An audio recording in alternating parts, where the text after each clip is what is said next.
말씀을 전하겠습니다. 어떻게 복음을 전했다고요? 밤낮으로 일하면서 복음을 전한 사도 바울.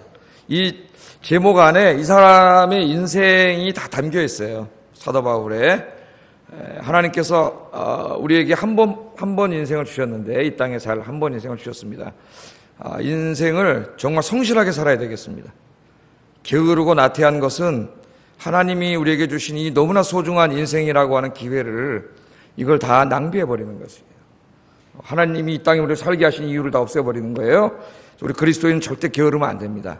오늘 목회자들이든지 아니면 성도들이든지 오늘 사도 바울의 이 인생을 배워야 돼요. 밤낮으로 일하면서 복음을 전했다. 이거 얼마나 열심히 이 사람이 사는가가 여기 드러나죠?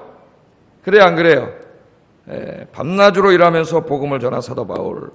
그래서 우리 주어진 인생도 한번 열심히 여러분 오늘부터 사시고 또 하나님께서 맡겨주신 이 복음과 복음의 일과 또 교회를 섬기는 일도 정말 밤낮으로 여러분 기도하면서 일하면서 열심히 섬기시는 여러분 되기를 주의 이름으로 축복합니다. 설교 다 했네. 그럼 이제 아유 이렇게 빨리 끝나면 얼마나 좋겠어요. 설교를 다 했어요. 근데 오늘 이 말씀 속에는 그 말씀이 핵심이면서 그러나 우리가 조금 더 신학적으로 다루어야 될 아주 중요한 문제가 여기에 있어요. 이 문제가 이제 앞으로 이 교회론에 관한 것인데 교회가 세워지고 그다음에 교회를 담임하는 목회자들이 생겨나고 그렇게 했을 때에 이 교회와 목회자 굉장히 중요하죠. 성도들과 목회자 이 관계에 있어서 이거 어떻게 해야 되는가?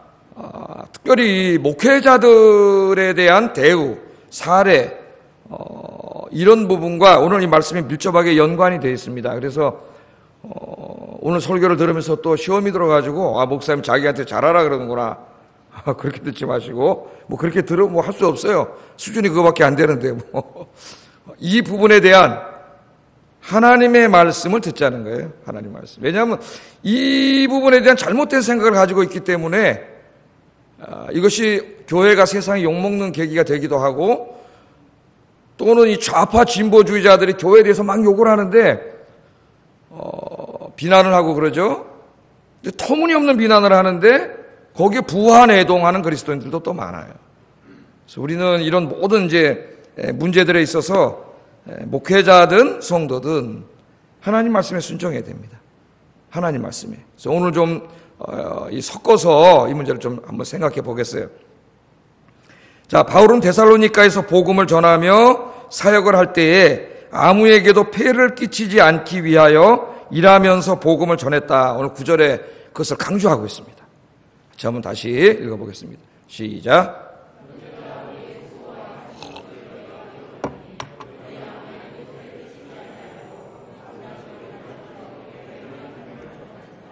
아멘. 자, 데살로니가에서 사역할 때 밤낮으로 일하면서 말씀 그대로 한번 보세요. 밤낮으로 일하면서 하나님의 복음을 전했다. 그리고 이제 전도된 사람들이 있으니까 교회가 생겨났겠죠. 몇 달간이지만은 교회를 섬기고 성도를 섬겼다. 그런 말입니다. 즉 다시 말하면은 바울이 데살로니가에서 사역을 할 때 생계비를 직접 벌었다는 얘기예요. 일하면서 섬겼다는 말은. 생계비를 직접 벌면서 복음을 전하고 교회를 섬겼다 그 말입니다. 우리가 이해하기 쉬운 말로 이렇게 받았다. 그러니까 밤늦도록 아침부터 밤늦도록 일했어요. 생계비를 벌어야 했어요. 생계비를 벌면서 복음을 전했다. 그렇게 이야기를 하고 있습니다. 그래서 여기서 이제 요새 무슨 텐트 메이킹이니 이런 말이 나온 거예요. 텐트 메이킹. 나도 돈 벌면서 사역을 해야 되겠다. 커피집을 하나 차려놓고 커피를 팔면서 개척을 해야 되겠다. 이런 비슷한 거죠. 옛날에 어떤 분은 컴퓨터를 잘해가지고 컴퓨터 조립 사업을 하면서 내가 이렇게 맨 처음에 개척을 하겠다. 이제 이런 등등. 또 선교사님들도 나가서 요새 막 본죽 사장님이 크리스천이잖아요. 그리고 본죽 태국점 이렇게 해가지고 제 친구도 보면은 그 태국점을 내줘가지고 거기서 이제 이렇게 텐트 메이킹 하는 거죠. 이게 돈 벌면서 복음을 전하겠다. 이제 그런 비슷한 것들도 나와 있습니다. 여기서 이제 다 나온 거예요. 그래서 우리가 이런 부분에 있어서 한번 깊이 좀 생각을 해봐야 됩니다. 자, 복음 사역을 하는데 그럼 복음 사역을 하는 사람이 있어야 되겠죠. 물론 우리가 다 전도해야 되지만은 특별히 이 일을 맡아서 하는 사람들이 있어야 됩니다. 그런데 돈이 필요해요. 돈이 없이는 할 수가 없어요. 그러면은 가장 시급한 돈이 뭐냐? 복음을 전하는 사람들도 인간이기 때문에 생계비가 있어야 돼요. 이 사람들이 살 집이 있어야 되고 밥을 먹어야 할 거 아닙니까? 그죠? 신부나 뭐 스님이 아닌 이상 결혼하면 자녀가 있고 교육을 시켜야 되고 하는 문제들이 필연적으로 발생을 합니다. 필연적으로 발생을 해요. 자, 이 생계비예요. 바울을 비롯해서 지금 이 데살로니가에 이제 국한을 시켜서 보면 실라, 디모데 등 여러 명이 복음을 전하려고 데살로니가에 갔습니다. 그래서 몇 달을 최소한 6달 이내인지 하여튼 그 정도 6달 정도 대충 머물렀다가 한번 생각을 해보세요. 그러면 이 여러 명의 사람들이 하루에 삼시세끼를 밥을 먹어야 되고 또 그날 밤 어디서 잘려면 숙박비가 있어야 되잖아요. 그죠? 숙박비가 있어야 돼요. 또 옷도 있어야 되고 신발도 떨어진 신발도 사야 되고 이렇게 해야 됩니다. 이 사람들이. 그러면은 이 비용을 바울 일행들이 이 데살로니가에 가서 복음을 전할 때 교회를 사역 섬길 때 이 비용을 어디서 충당을 했을까? 그걸 한번 생각을 해보세요. 그 비용을 어디서 충당을 했을까? 자, 이 빌립보서를 보면은 처음에 데살로니가로 갔을 때는 빌립보 교회의 성도들이 그 바울의 선교비를 후원했습니다. 그걸 빌립보서에 이야기하고 있어요. 빌립보서 4장 16절 읽어보겠습니다. 시작.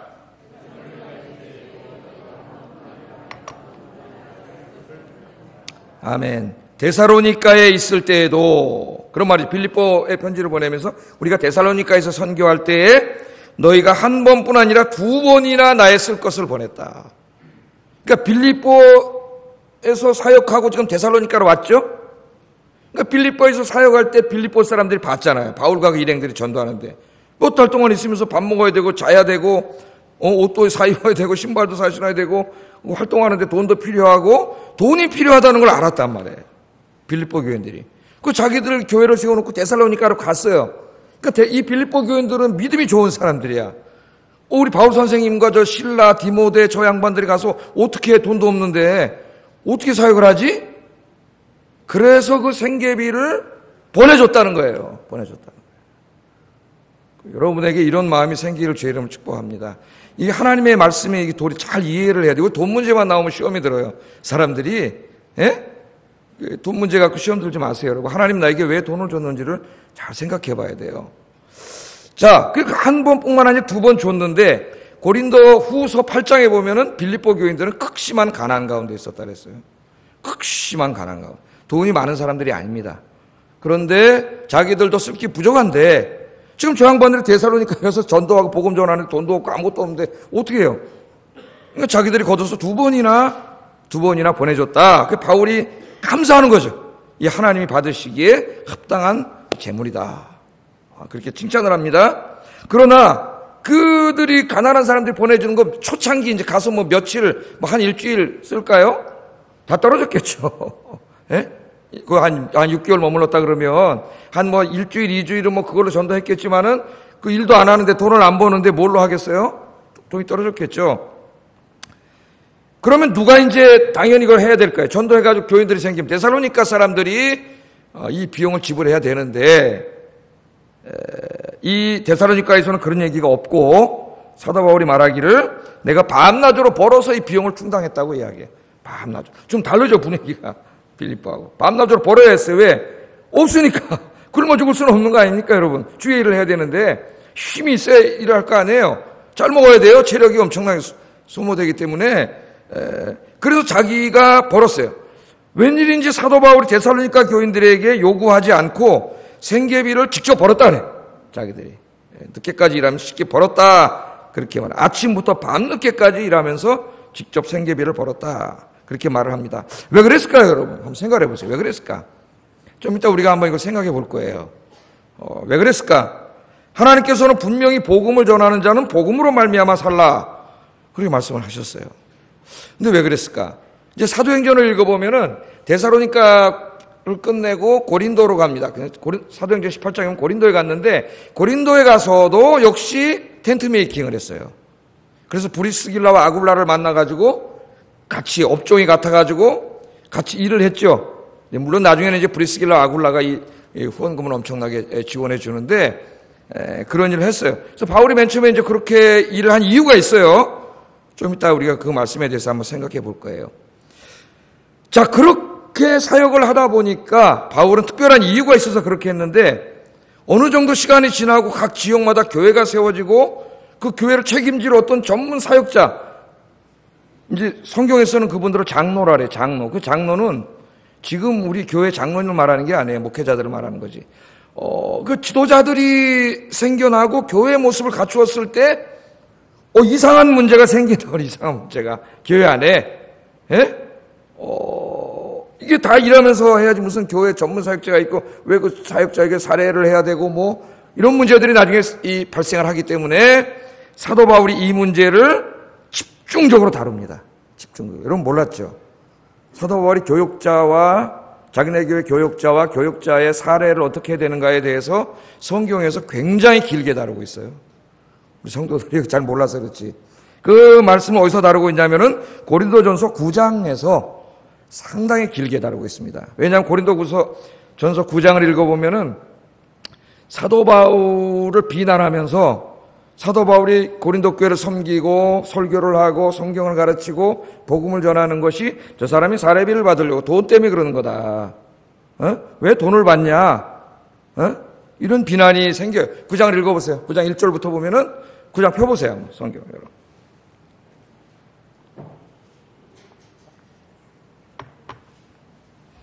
자, 그렇게 비난을 하면서 오늘날 그런 사람들이 있습니다. 목회자가 사례비 돈을 받는 게, 월급을 받는 게 자기들 생각으로 말하면 그런 거죠. 그게 옳지 않지 않느냐? 그렇게 비난을 하는 사람들이 있었어요. 거기에 대한 답변입니다. 거기에 대한 성경적인 답변이에요. 그게 9장이에요. 자, 그래서 바울이 뭐라 그러냐? 이렇게 비판하는 사람들에 대해서 성경적으로 이 문제를 자세하게 다룹니다. 이것을 교회 성도들이 잘 알면 오늘 교회가 사회로부터 욕을 먹을 필요도 없고 교회 안에 문제가 생기지 않아요. 교회 안에 모든 시험의 단초가 여기서 발생합니다. 그래서 우리 교회가 좀 이렇게 성숙된 교회로서 이 문제를 잘 알아야 돼요. 성경적으로. 목회자도 성경에 순종해야 되고 성도들도 성경에 순종을 해야 돼요. 자, 뭐라 그러느냐? 이 사례비 문제를 비판하냐? 왜 사례비를 받냐? 그러면서 저 사도 바울이 돈 받으려고 일하는 거 아니냐? 이렇게 비판을 하는 사람에 대해서 16절까지 아주 길게 교회가 당연히 교회를 섬기는 목회자에게 살해해야 함을 길게 설명을 합니다. 처음에는 세 가지 비유를 들었어요. 세 가지 비유. 자, 7절 말씀합니다. 고린도전서 9장 7절 읽어보겠습니다. 시작.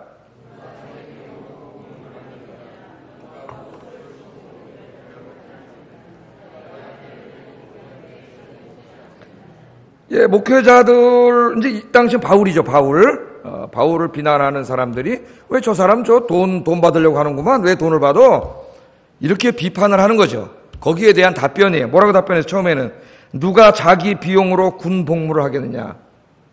군인들 여러분 군대 갔는데 군복도 자기 돈으로 사고, 총도 자기 돈으로 사고, 방독면도 자기 돈으로, 워커도 자기 돈으로 사고, 예? 생활비도 자기 돈으로 해서 밥 삼시세끼 먹는 거 자기 돈으로 하고, 잠도 자기 돈으로 하고, 그러는 군인이 어디 있겠냐 이거예요. 더더군다나 이 시대 군인은 다 직업군입니다. 직업군이 월급을 받아요. 국가로부터. 우리나라는 지금 뭐예요? 의무병이죠. 의무병이 좋은 거예요. 자꾸 이걸 직업군으로 만들려고 그러는데 이건 무식한 자들이 하는 짓이에요. 이 정치꾼들이 이거 젊은 애들한테 인기 얻으려고 이 의무병이라는 건 국가의 부름을 받고 내가 조국을 지킨다고 하는 그런 사명감이 있어요. 네? 사명감이 있어요. 그래서 상당히 도덕적입니다. 군인들이. 그런데 직업군인화 되면은 군인들이 잔인해져요, 여러분. 자꾸 이렇게 직업화되기 시작하면은. 그래서 이 군대는 이 모병제로 하는 게 옳아요. 자기 국가에 자기가 봉사하는 게 옳습니다. 자, 그 얘기를 하는 거예요. 야, 누가 자기 비용으로 군복무를 하겠느냐? 그런 사람이 어디 있어요? 당연히 군복무 하는 사람들은 국가에서 다 지원을 해줘야지. 그 목회자도 마찬가지라는 거예요, 이게. 예? 그 다음에 누가 포도를 심고 열매를 먹지 않겠느냐? 포도 왜 심어요, 농부가? 열매 따서 먹으려고 그러는 거 아니에요. 마찬가지라는 거예요, 목회자들도. 예? 그 다음에 또 뭐라 그래요? 누가 양떼를 기르고 그 양떼의 젖을 먹지 않겠느냐. 세 가지 비유를 들어요, 사도 바울이. 양떼를 당연히 키웠으면 왜 양떼를 키워요, 여러분들이? 젖을 짜가지고 양의 젖을 먹으려는 거 아닙니까? 쉽게 얘기하면 여러분 왜 직장에 가요? 여러분 직장에 다니는데 한 달 동안 월급 안 주고 봉사해라. 1년 동안 안 줄게 봉사해라. 여러분 직장 가겠습니까? 내일부터 당장 안 갈 거 아니에요, 여러분은. 누가 가겠어요, 월급 안 주니? 그럼 똑같은 얘기예요, 지금. 예? 오늘날 바울이 말했다면 여러분들 직장에 가서 일하는 이유가 월급을 받기 위함이 아닙니까? 예? 마찬가지라는 게 교육자들이 여러분이 한 달을 일을 했으면 그 한 달에 대한 월급을 받는 것이 당연한 것처럼 모든 사람, 그걸 모르는 사람이 어디 있어요? 사역자도 당연하다. 너무나 지극히 당연한 이야기를 합니다, 사도 바울이. 자, 두 번째, 이걸로 끝나지 않아요. 굉장히 길게 얘기합니다. 두 번째, 복음 사역자의 삶을, 생계를 교회가 책임져야 함을 율법의 말씀을 제시해요. 두 번째는 하나님의 말씀으로 제시합니다. 이게 8절 10절이에요. 같이 한번 읽어보겠습니다. 시작.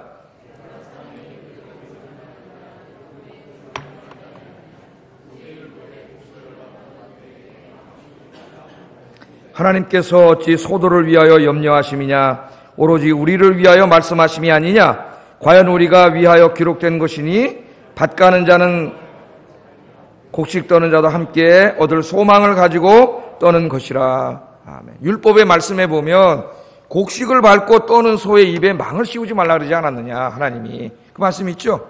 소를 일을 시켜놨는데, 예? 일만 열심히 하라고 입에다 망을 씌워놨어. 먹으면 시간 낭비할까 봐. 그래가지고, 예? 입에다 망을 씌워놓고 소 일만 시키는 거예요. 하나님이 그렇게 하지 말라 그랬죠. 그건 잔인한 행동이라고. 그러면서 바울이 그 말씀을 인용하면서 뭐라 그래요, 여기서 지금. 그게 어떻게 소들을 위해서 한 말이냐. 누구를 위해서 한 말이라고요? 우리를 위하여 하신 말이 아니냐. 목회자들을 위해서 하신 말이 아니냐. 소들의 일을 시켜놓고 입에다 망을 씌워놓으면 어떻게 되겠어요? 그런 잔인한 행동이 어디 있어요? 예? 그게 어떻게 소에게 한 말이냐? 복음 전하는 자들에게 한 말이 아니냐. 바울이 그 말이에요. 당연히 소가 일을 하면 먹게끔 입을 망을 씌우면 안 되듯이 목회자들도 마찬가지라는 거예요. 그러면서 그 다음에 뭐라 그래 또? 밭 가는 자는 소망을 가지고 갈죠. 왜 여름에 그 더운 데 나가서 밭을 갈고 땀을 흘리고 아침부터 저녁까지 일을 해? 무슨 소망 때문에? 가을에 추수하면은 그 결실을 얻을 소망을 갖고 하는 거 아닙니까? 또 뭐라 그래요? 이 곡식 떠는 자, 탈곡을 하고 그러는 사람들도 왜 해요, 그거를? 그거 한 다음에 그 그걸 얻으려고 하는 소망을 갖고 하는 게 아니냐, 그런 말이죠. 당연히 소망을 갖고 하는 게 아니에요. 목회자도 마찬가지라는 거예요. 목회를 하고 교회를 해서 성도들이 들어오고 당연히 그 결실을 소망하는 것이 뭐가 잘못됐냐, 그런 말입니다. 하나님이 하시는 말씀에 당연하다는 거예요, 여러분. 목회자가. 농부가 밭에서 밭 갈고 농사 질 때 그 가을에 추수를 소망하는 것처럼 당연히 복음을 전하는 자들도 교회를 하고 목회를 한 다음에 그 성도들로부터 얻는 것이 당연한 거라는 거예요. 그걸 소망하는 것이, 기대하는 것이 그게 왜 잘못됐냐. 하나님 그렇게 말씀을 하시는 거예요. 하나님. 여러분이 교회를 비난하는 자들의 소리와 성경 말씀을 구분할 줄 알아야 됩니다. 교회가 잘못했을 때는 비난받을 수 있어요. 그거 우리가 반성해야 돼요. 그러나 이거 하나님의 말씀을 잘 알지 못하고 하는 얘기에 대해서는 우리가 이야기할 수 있어야 돼요. 이야기할 수 있어요. 자, 그 다음에 여기서 끝나지 않아요. 또 얘기합니다. 또 얘기해요. 여기서 그치지 않고 사도 바울은 복음을 전하는 사람들의 그 수고의 사례를 받는 것은 지극히 당연하다. 그거는 지금으로 말하면 학교 선생님이나 대학 교수나 선생님들이 애들을 가르치고 세상 학문을 가르치고 사례를 받는 것과 똑같다는 거예요. 근데 그거보다 우리는 목회자는 더 중요한 영적인 진리를 가르친다는 거예요. 11절 12절 읽어보겠습니다. 시작.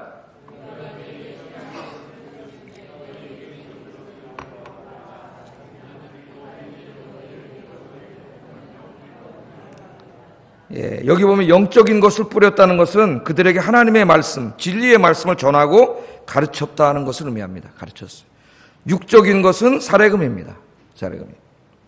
자, 영적인 것을 주었으므로, 중요한 영적인 것을 가르쳐 주었으므로 육적인 것을 요구하는 것이 과한 것이 아니라 그래요. 그러면서 뭔 얘기를 해요? 이 당시에 선생님들 얘기하는 거예요. 너희들도 철학 선생님들이나 어떤 이념을 가르치고 새로운 사상을 가르치는 선생님들이 오면은 그 선생님들에게 강의료를 내고 듣지 않느냐. 예? 지금으로 말하면 학교 가면 선생님들한테 뭐 등록금 내고, 여러분 요새 대학생들이, 예? 대학생 돈 보면 알겠지만 1년에 얼마 내요, 등록금을? 엄청나게 비싸요. 공대, 뭐 음대, 미대 이런 데를 가면 거의 1년에 한 1,000만 원 내야 돼요. 1,000만 원. 그 정도의 비용을 내고 세상 학문을 배워요. 세상 학문을. 예? 그런데 여러분, 지금 우리나라의 대학에 갈 때 1,000만 원을 내는데 여러분이 내는 거죠, 1,000만 원. 뼈 빠지게 부모님 벌어 1,000만 원 내요. 그럼 대학에서 아이들 가르치는 교수, 정교수가 되면은 서울대학에 지금 정교수, 국립대학 정교수가 1억이 넘습니다, 연봉. 1억 1,000, 2천 정도 돼요. 근데 이분들이 사립대학 교수에 비해서 연봉이 작다고 불평하고 있습니다, 지금. 살기가 어렵다래, 살기가 어렵다고. 1억이 넘는데 살기가 어렵다래요. 제가 듣기로는 지금 신학대학원 교수들도 정교수가 되면은 1억 넘는 걸로 알고 있어요. 세상의 학문을 가르치는 교수들이 1억의 연봉을 받는 것은 아무도 뭐라는 사람이 없어요. 아무도. 지금 바울이 그 말하는 거예요. 당연히 그들이 받을 권리를 받는다고 생각을 하면서 왜 목회자들에게 하는 것만 시비를 거냐는 거죠. 목회자들은 더 중요한 영적인 진리를 가졌기 때문에 뭐라 그래요? 더욱더 권리를 가졌다는 거예요. 더욱더 그까지 세상 학문 정도가 아니라 저 사람의 생명을 가르치는 영적인 진리를 가르치는 분들이기 때문에 오늘 뭐라 그래요? 더욱더 그럴 권리가 있다는 거예요. 하나님의 말씀이에요, 여러분. 좌파들의 이야기를 듣지 마세요. 다시 11절, 12절 다시 한번 읽어보겠습니다. 시작.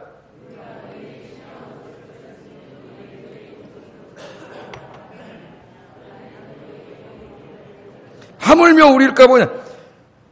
신령한 것을 뿌렸은즉 육적인 것을 거둔다, 달라는 말입니다. 그게 뭐가 과하냐 그 말이에요. 뭐가 학교 선생들도 가르치고 돈 달라 그래가지고 학부모들 돈 가지고 자기 그 얼굴 받는데 그 학교 세상의 학문보다 훨씬 더 중요한 이 복음의 진리를 가르친 목회자가 그래 사례 주시오 요구한다. 요구한다. 그게 뭐가 과한 거냐 그 말이에요. 그게 뭐가 과한 거냐. 우리 저 교인들이 잘못된 생각이 있어가지고 교회 와서 설교 듣고 뭐 이렇게 성경 공부를 다 공짜로 생각을 해요. 교회 와서 공짜로. 그건 완전히 잘못된 생각이에요. 교회는 여러분들이 헌금을 내서 여러분 자녀 가르치고 여러분 대학 다니고 어디 가려고 배울 때 돈을 내듯이 더 중요한 걸 배우는 곳이기 때문에 더 많은 헌금을 내서 여러분이 섬기는 곳이 교회예요. 그게 교회입니다, 여러분. 잘못 생각하면 안 돼요. 교회 더 많이 헌금을 해야 돼요, 여러분.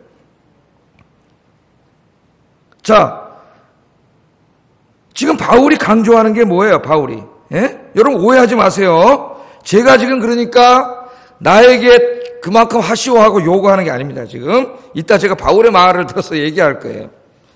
이 부분에 있어서 제가 지금 강조하고자 하는 것은 목회자이든 교회든 인간적인 생각이나 저는 좌파들은 교회 반대적인 사람들의 그런 이념이 아니고 하나님의 뜻을 바로 아는 것이 중요하기 때문에 가르치는 거예요, 지금 목회자로서. 제가 이걸 어떤 의도를 가지고 우리 성도님들 나한테 잘하세요 그렇게 했다면 설교 못합니다. 설교 안 합니다. 그리고 이 본문을 내가 택해서 설교한다면 설교 택하지 않을 거예요, 영원히. 강해 설교이기 때문에 지나가면서 이 말씀이 있기 때문에 가르쳐야 되고 또 당연히 가르쳐야 돼요. 왜? 모든 교회 시험이 여기서 들기 때문에 여기서 시험 들고 뒷소리 나오고 욕하고 다 여기서 시작돼요. 그냥 우리가 하나님 말씀에 순종하면 괜찮은데, 자, 바울은 여기서 그치지 않고 이 또 얘기를 합니다. 이 목회자들을 구약시대 제사장과 같은 것에 두고 또 얘기를 해요. 이게 얼마나 중요하면 계속 얘기하겠어요, 지금 사도 바울이. 고린도전서 9장 13절 읽어봅니다. 시작.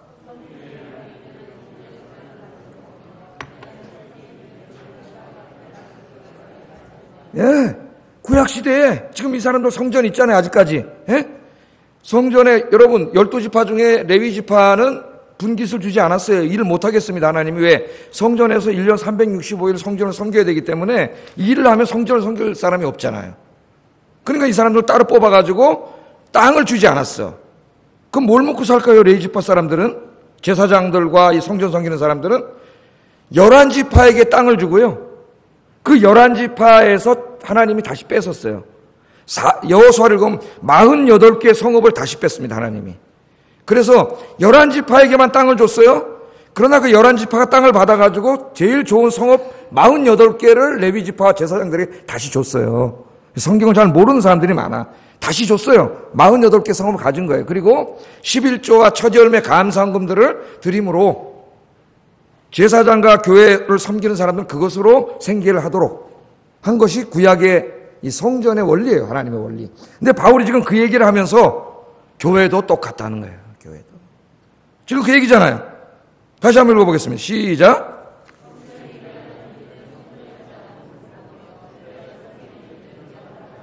예. 그걸 알지 못하느냐. 교회 지금 신약시대의 교회 성전하고 똑같다는 거예요.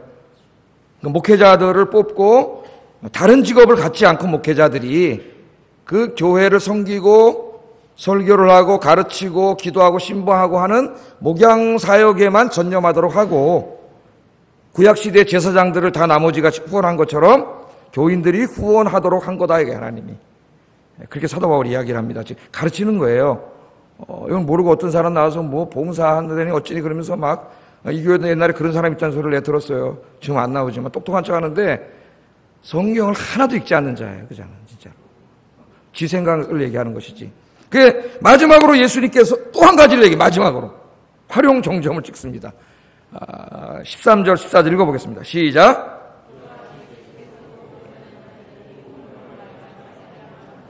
예, 마지막으로 예수님의 말씀으로 끝내요.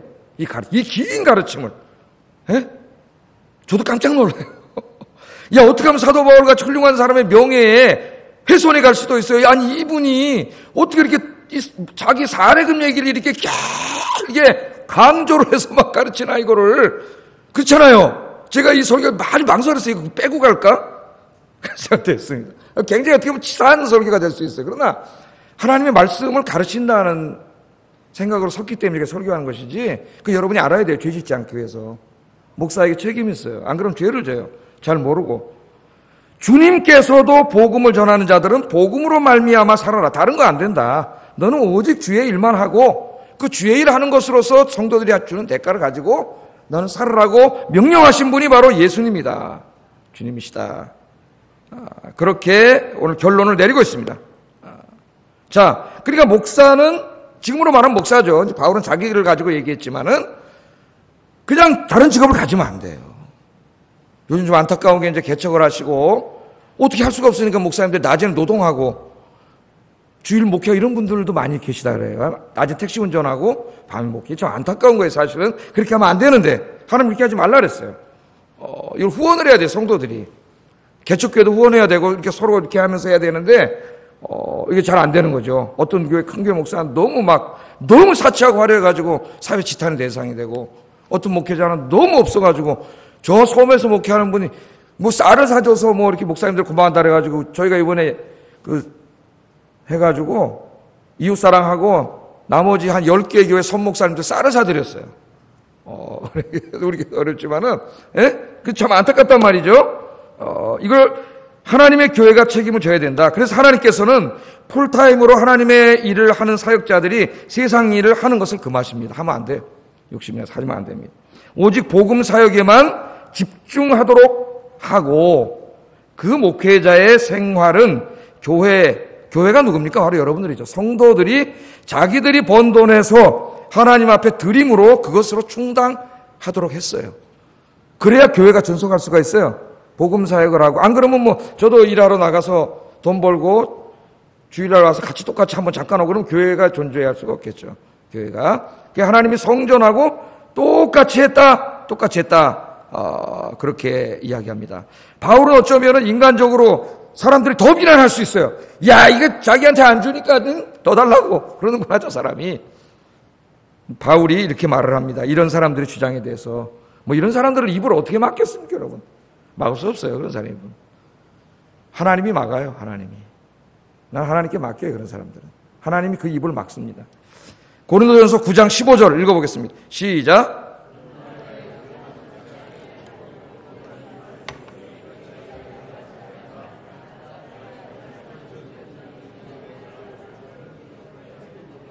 아멘. 이 얘기를 다 한 다음에 바울이 한 말이에요. 뭐라 그래요? 그러나 내가 이렇게 받을 권리가 당연히 있고 하나님이 그렇게 받으라고 당연히 말씀을 권리를 주셨지만 내가 이 권을 쓰지 않았다. 받지 않았다. 그 말이에요. 받지 않았다. 그러면서 뭐라 그래요? 이 말을 쓰는 것은 내가 이렇게 교역자들 사례금하는 게 하나님 뜻이라고 이걸 가르치는 것은 내게 이같이 하여 달라는 것이 아니라 자기한테 해달라고 누가 치사하기로 말하겠어요. 그러나 앞으로 모든 교회가 세워지면 그렇게 해야 되기 때문에 가르치는 거예요. 내게 해달라는 게 아니야. 그러면서 뭐라 그래? 내가 차라리 죽을지언정 누구든지 내 자랑하는 것을 헛된 대로 돌리지 못하게 하리라. 무슨 말입니까? 그렇게 비난하는 사람도 있으니까 내가 굶어 죽을지언정 너희들에겐 받지 않겠다 그 말이에요. 당연히 받을 권리가 있지만 하나님이 당연히 그렇게 하라 그러셨지만 내가 굶어 죽을지언정 너희들에겐 받지 않는다. 너희같이 못된 놈들한테 받지 않는다 그 말이에요. 바울이 받지 않는다. 내게 달라는 게 아니다 그 말이에요. 사도 바울은 뭐 고린도에 가서 목회할 사람이 아니에요. 또 딴 데 가서 목회 또 선교하고 또 딴 데 가서 선교하고 그럴 사람이에요. 예? 자기한테 달라는 게 아닙니다. 이 말씀이 앞으로 너희 교회가 세워지고 너희가 세운 목회자를 세웠을 때 이렇게 하면 안 된다는 거예요. 이렇게 하면 안 된다는 거예요. 하나님의 말씀에 순종해야 된다. 사도 바울이 그렇게 합니다. 주님의 명령에 따라야 된다. 그래서 우리는 이런 문제들 때문에 교회가 지금 다 시험 들고 쓰러지기 때문에 목회자도 성도도 하나님 말씀에 순종해야 된다. 목회자가 너무 욕심내면 안 돼요. 돈 사랑하고 돈 관심 갖고 그러면 안 돼요. 뭐 저를 포함해서 대한민국 모든 교회 목회자들이 그런 면에서 사치하다 목사가 이렇게 사회로 지탄을 받으면 하나님의 영광을 가리는 것입니다. 하나님의 영광을 가리는. 성도들 마찬가지예요. 성도들의 마음은 어떻게 해야 돼요? 어떻게든지 목회자가 목회에 집중할 수 있도록 후원하려고 하는 아름다운 마음을 가져야 되고 목회자들은 바울처럼 그런데 욕심 가지지 않고 사역에 집중하는 교회가 되면 얼마나 아름다운 교회가 될까요? 그죠? 교회는 너무 많아가지고 목회자는 서운하고 또 어떻게 너무 많아서 목회자가 타락하고 이러면 안 되겠죠. 그래서 하나님께서는요 그런 목회자를 살해해야 되는데 어느 정도 살해해야 되느냐 이것까지 다 가르쳐 주셨어요. 순종을 안 해서 그렇지. 잘 들으세요. 우리 장로님들도 잘 들으세요. 특별히 재직들 잘 들으세요. 자기 생각이 하지 말고. 디모데전서 5장 17절 18절에 얘기했습니다. 하나님께서. 읽어보겠습니다. 디모데전서 5장에 시작.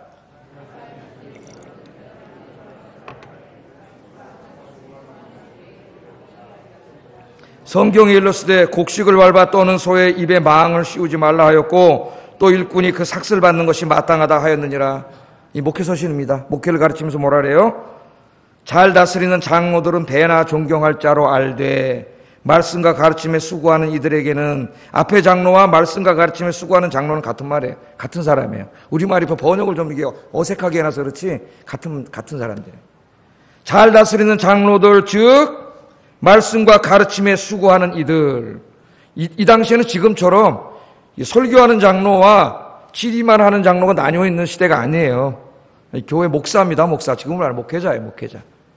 목회자예요. 자, 배나 존경하라 그랬어요. 2배로 존경하라 그 말이에요. 문자로 보면 2배로 존경하라 그랬어요. 목회자를 2배로 존경하라 그랬습니다. 자, 여기 2배라고 하는 말은 우리의 마음으로 어떤 존경을 한다는 그런 의미가 아니에요. 그런 의미도 있지만 우리가 잘 오해하는데 이 말씀을 이 부분은 사례비에 대한 말이에요. 사례비. 2배의 이 원래 말이 존경이라는 말이 티메라는 말입니다. 티메. 헬라어로 티메는 이 당시에 의사의 월급을 티메라 그랬어요. 티메. 그러니까 2배의 티메를 줘라 그 말이에요. 2배의 티메를 줘라. 이 말씀이. 그 당시에 의사가 얼마나 사례를 받았는지 모르겠습니다. 저는 지금처럼 이런 의사는 아니었겠죠. 그러나 2가지가 다 있어요. 그 마음으로도 2배를 존경하되 2배의 티메를 하라. 그렇게 하나님이 명령을 하셨어요. 2배의 티메를 하라. 여러분 이제 자기 생각을 얘기하지 마세요. 2배의 티메를 하라. 그렇게 얘기했습니다. 2배의 티메를 하라. 자, 이 2배의 티메. 그 당시 의사 월급의 2배. 그 의사 월급 얼마인지 몰라요. 그 2배는 뭐의 2배일까? 일반 사람들의 사례비의 2배일까? 월급의 2배일까? 이 부분이 해석이 다양합니다. 번역도. 그다음에 이 신학자이면서 양심적인 지식인인 톰 라이트란 신학자일 뿐만 아니라 세계적인 양심적인 지식인입니다. 이 사람이 이 부분을 이렇게 번역을 했어요. 새로 번역을 했어요. 좋은 지도자들인 장로들은 보수를 2배로 받아야 합니다. 특히 선포하고 가르치는 일을 열심히 하는 이들이 그래야 합니다. 성경은 타작을 하는 소에게 입마개를 씌우지 말라고 하고 일꾼은 보수를 받는 것이 마땅하다고 합니다. 이 디모데전서 5장 17절 18절 말씀을 이 세계적인 신학자이며 양심적인 지식자인 톰 라이트가 이렇게 번역을 했어요. 같이 한번 여러분 읽어보겠습니다. 시작.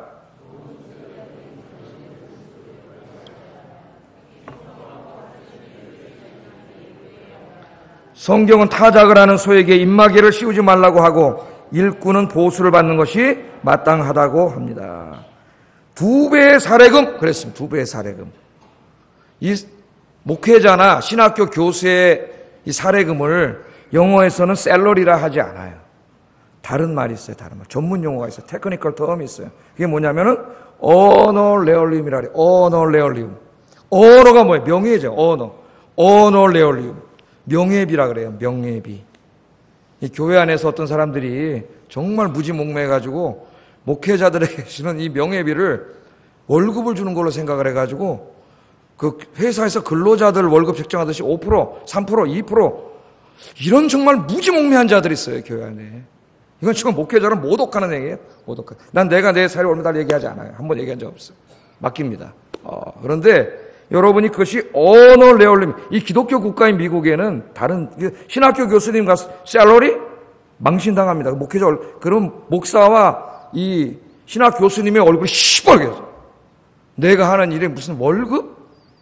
언어 해보세요. 어너레얼리움. 그 정도 영어 단어는 하나 알고 있어야 돼요. 어너레얼리움이라 그래요. 어너레얼리움. 그 존중하는 거예요. 그 돈이 10원이든 100원이든 그게 중요한 게 아니라 존중하는 거예요. 공동체가 뭐 더 주고 싶어도 돈이 없는데 어떻게 드리겠어요.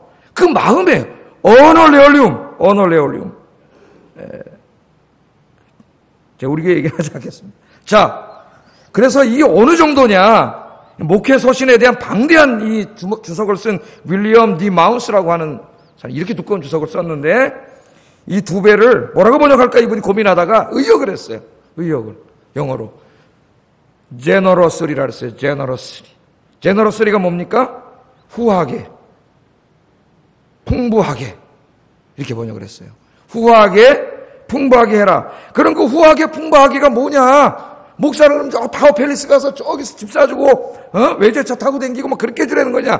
그렇게 목사가 오해한다면 그 목사는 타락한 목사다. 그 후하게가 뭐냐? 우리 교부 중에 크리소스톰이라고 하는 분이 있는데 이분이 난 딱 맞는 말을 했다고 봐요. 이분이 뭐라 그랬느냐? 교회는 목회자가 세상 일에 근심하지 않고 목회에만 집중할 수 있을 만큼 사례금을 후원하라는 말입니다. 그러니까 세상 일에 염려하고 걱정하지 않고 그냥 목양사역에 집중할 수 있도록 교회가 그 사회 경제 규모라든가 그 생활 그런 모든 걸 보고 거기에 맡겨온다는 거예요. 막 사치하게 하라는 게 아니라 이 목회자가 목회에만 전념해야지 자기 생계, 이 문제, 저 문제, 병원비 뭐 맨날 해서 가도론하고 여기 긁고 저기 긁고 댕기 이렇게 하지 말라는 거야. 그렇게. 예. 그냥 목회에만 집중하다. 목사는 욕심내지면 안 돼요. 그냥 내가 목회에 집중할 수 있으면 돼요. 그걸로 감사해야 돼요, 목사는. 예. 그렇게 해라. 그렇게 이야기합니다. 이 문제를 왜 이렇게 바울이 상세히 가르치느냐? 이게 굉장히 중요하기 때문이에요. 교회가 건강한 교회가 되고 시험에 들지 않는 교회가 되기 위해서 매우 중요하기 때문에 이렇게 가르쳤어요. 그런데 이 말씀은 다 무시하고 지금 교회에서 문제 내는 교회가 보면 이런 얘기 한 사람 한 명도 없어요. 이거 다 무시해요. 다 무시. 하나님 말씀 무시해놓고 자기도 생각을 가지고 싸우는 거예요. 여러분, 저를 비롯한 목회자는 돈 욕심 내면 안 돼요. 돈에 관심 가지면 안 됩니다. 배 있는 대로 없는 대로 먹고 살고요. 저도요, 우리 교회 와가지고 지금 한 16년 이렇게 목회했는데 한 절반 정도는 도저히 생활이 안 돼가지고 바울처럼 일하면서 목회했습니다. 아르바이트 했어요. 재택근무했어요. 재택 아르바이트. 우리 집사람 다니는 그 광고 대행사, 예? 거기 가가지고 그 백화점 광고하는 거, 일간지, 4개 일간지에 4대 일간지 백화점 광고하는 거 스크랩해가지고 갖다 주는 것을 한 7, 8년 했어요. 안 그러면은 생활을 할 수가 없었어요. 솔직히 말해 여러분이 저에게 주는 사례 가지고는 생활을 할 수가 없었어요. 생활. 한 절반 이상 그렇게 했고, 그 다음에는 또 하나님 그것도 못하게 하셔가지고 그냥 지금까지 여러분도 잘 알 거예요. 저에게 하니까. 그런데 그 얘기 나중에 하겠어. 그 얘기는. 그러나 그런 거에 너무 욕심 부리지 말고, 목양자는 진실하게 목회하면 되고, 그러나 성도는 오늘 하나님이 가르쳐준 말씀을 기억하고, 이 자기 교회 목회자들이 목회에만 전념할 수 있도록 기도하고 여러분 후원해야 된다. 당연히 후원해야 된다는 것을 하나님이 말씀하셨기 때문에 저와 여러분이 이 하나님 말씀에 순종하는 저와 여러분 되기를 주의 이름으로 축복합니다. 그럼 얼마나 아름다운 교회가 되겠어요. 이 교회가. 자, 바울이 하나님이 이렇게 복음을 전하는 자는 복음으로 말미암아 살라 그랬는데도 불구하고 왜 그럼 사도 바울은 데살로니가 또 고린도에 가서 이 주님의 명령을 어겼을까요? 어긴 거예요. 지금 하지 말라는데 했으니까. 저도 어긴 거죠, 사실은. 하지 말라는데 했으니까 8년 동안. 하지 말라 그랬어요. 근데 바울이 했어요. 왜 어겼을까요? 고린도전서 9장 12절에 이 얘기를 합니다. 어길 수밖에 없었던. 왜? 주님의 말씀을 어기는 것이 오히려 주님의 말씀을 지키는 것이 되기 때문에. 한번 읽어보겠습니다. 뭐라 그러든지. 시작.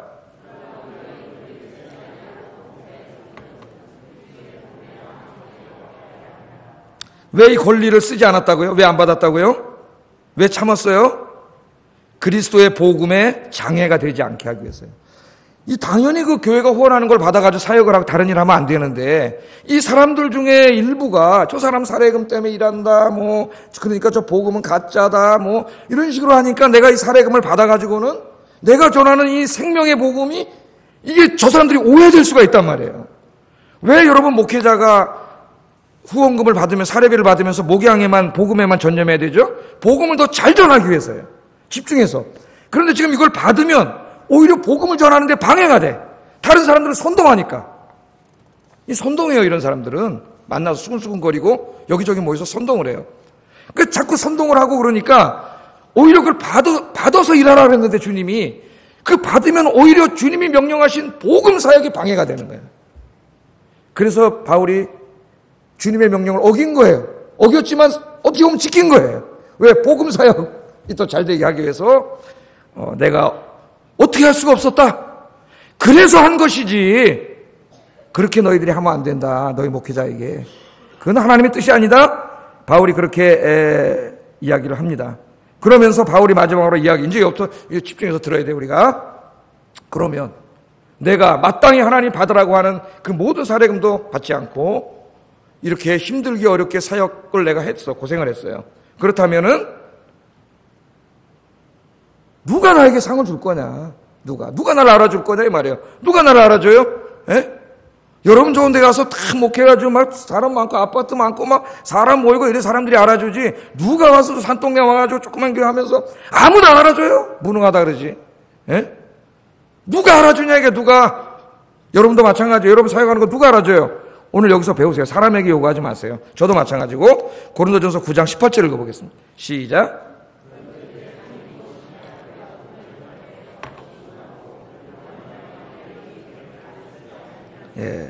그런 중 내 상이 뭐냐? 남들 다 그렇게 받았고 당연히 받고 누려야 돼. 편안하게 살아야 될 내가 그렇게 하지 않고 이렇게 내가 고생하면서 목회한 이 내 상이 뭐냐? 이게 내 상이. 내 상이 뭐라 그래요? 내가 복음을 전할 때 값없이가 뭐예요? 사례비금 받지 않고 그 말이에요. 받지 않고 복음으로 말미암아 내 있는 권리를 다 쓰지 않고 당연히 달라 그래서 받아요. 요구하라 그랬어요. 요구. 하나님이 요구. 내놔. 그게 뭘 과하냐 이거예요. 세상보다 더 중요한 걸 가르쳤는데 달라고 한들 그게 뭘 과하냐. 요구해도 됩니다. 내가 요구한 적은 없지만 얼마 달라고 요구해도 돼요. 성경에 하나님이 그렇게 하라 그랬어요. 하나님이. 그러나 그 권리를 다 쓰지 않았어. 내가 다 쓰지 않았어요. 그럼 뭐라 그래요? 내 상이 뭐냐? 내가 이렇게 권리를 다 쓰지 아니하고 복음을 전한 이 자체가 바로 하나님 내 상이다 그 말이에요. 내 상. 이 말씀을 이해하시겠습니까? 여러분 하나님 앞에 가면 상이 뭐예요? 다른 게 아니에요. 여러분이 하나님 앞에 진실하게 섬긴 그 자체가 상이 돼요. 하나님 앞에. 내가 누굴 속이고 거짓말하고 사람들에게 잘 보이려고 하고 가식하고 다 소용없어요. 왜? 하나님 앞에 가면 어떤 일이 벌어지는지 보세요. 고린도전서 3장 12절 15절 읽어보겠습니다. 시작.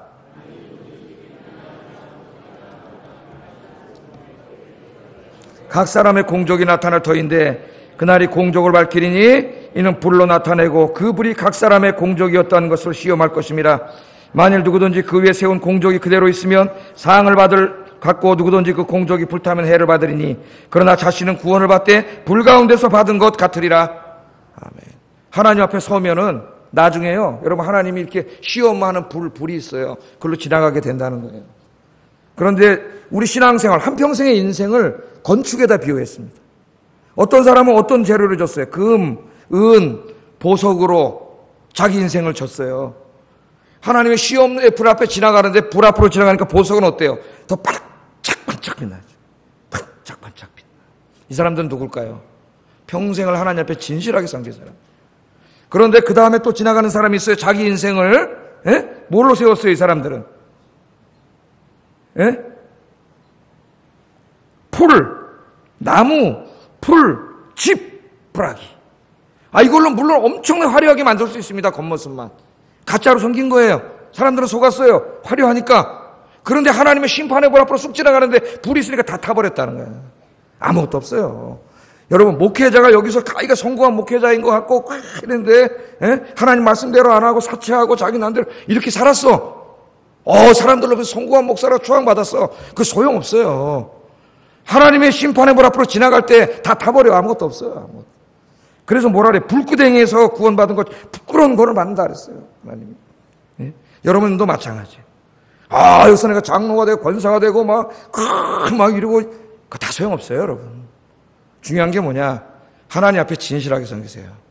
진실하게. 그래야 하나님 앞에 나중에 시험 불 앞에 지나갈 때 안 그러면 다 타버려요. 아무것도 없어요. 거짓말로 한 거, 속인 거 아무것도 없어요. 여러분이 진실하게 하나님 앞에 섬긴 거 그것만 남아요. 그래서 여러분 따로 상을 받으려고 하지 마세요. 하나님 앞에 섰을 때 제일 중요한 상이 뭐냐? 여러분의 한평생 주님을 잘 섬기고 진실하게 봉사한 그 한평생 그 자체가 상이에요. 그렇게 살지 않은 사람은 아무것도 없는 거예요. 다 타버리고 없는 거예요.